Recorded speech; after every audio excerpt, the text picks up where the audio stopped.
Welcome to a new video. Right now I'm gonna show how to put text over image in Premiere Pro.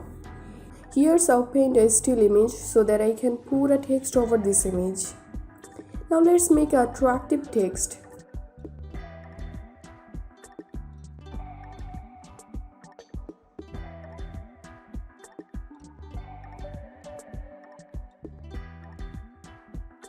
Type here the text you want to put over the image.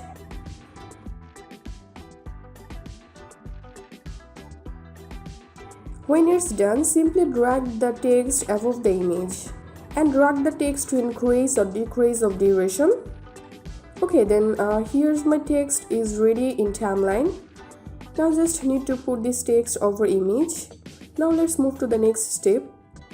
Just hit on effect panel